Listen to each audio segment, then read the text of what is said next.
ইমাম সুদ্দি রহমাতুল্লাহি আলাইহি বলেন, হুয়া হাজারুম মালসা, এটা পিচ্ছিল একটা পাথর, যেই পাথরের চারদিকে থাকবে আগুন, মাঝখানে থাকবে পাথর। অপরাধীরা আগুনে পুড়ে পুড়ে পুড়ে পুড়ে পাথরের মধ্যে উঠবে, 1 সেকেন্ডের ভিতরে আবার সে নিচে পড়বে, আবার উঠবে, আবার নিচে পড়বে। তো আল্লাহ তাআলা এইরকম ভাবে বলতে বলতে বলতে বলেন, সাউসলিহি সাকর, আমি তাকে সাকারের মধ্যে নিক্ষেপ করব। কোথায়? সাকারের মধ্যে নিক্ষেপ করবেন। আল্লাহ তাআলা আবার বলতেছে, ওয়ামা আদরাকা মা সাকর, ইয়া রাসূলুল্লাহ, ওগো নবীজি আপনি কি জানেন সাকর কি? আপনি কি জানেন সাকর কি? আল্লাহ নিজেই প্রশ্ন করছেন, আবার আল্লাহ নিজেই জবাব দিচ্ছেন, লা তুবকি ওয়ালা তাযার। সাকর এমন একটা জায়গা, যেই জায়গার মধ্যে মানুষ মরবেও না বাঁচবেও না, মরতেও দেয় না বাঁচতেও দেয় না। মরলে তো মরে গেলেন, না বাঁচলে তো বাঁচতে গেলেন, মরলে তো বাইচেই গেলেন।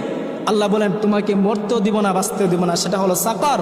আলাইহা 19 এই সাকরের 19 জন রক্ষক ফেরেশতা আছে। এই আয়াতটা যখন সময় নাজিল হয়, এই আবুল আসওয়াদ নামক একজন বীর পুরুষ ছিল, সে অনেক শক্তিশালী। সে কুরাইশদেরকে ডাক দিয়ে বলতেছে, হে কুরাইশরা, এই তোমাদের মুহাম্মদ নাকি বলেছে 19 জন ফেরেশতা আছে জাহান্নামের মধ্যে, 19 জনের মধ্যে 17 জনের সাথে আমি যুদ্ধ ঘোষণা করলাম, আর বাকি 2 জন তোমরা নিয়ে নাও। বলে কেমনে নিবা? 10 জন আমার পিঠে নিব, 7 জন আমি সামনে নিব। এই আবুল আসওয়াদ এইরকম ভাবে বলছে, কারণ হের ব্যাপারে আসছে, হের শক্তি ছিল অনেক।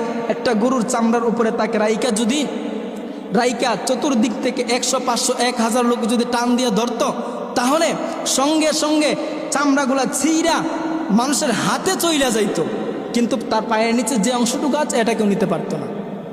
তো আল্লাহ তাআলা বলেন, এই সাউদ নামক জাহান্নামের, সাকর নামক জাহান্নামের সাউদের অংশের মধ্যে আমি আল্লাহ তাআলা তাদের জন্য এরকম শাস্তি রেখেছি।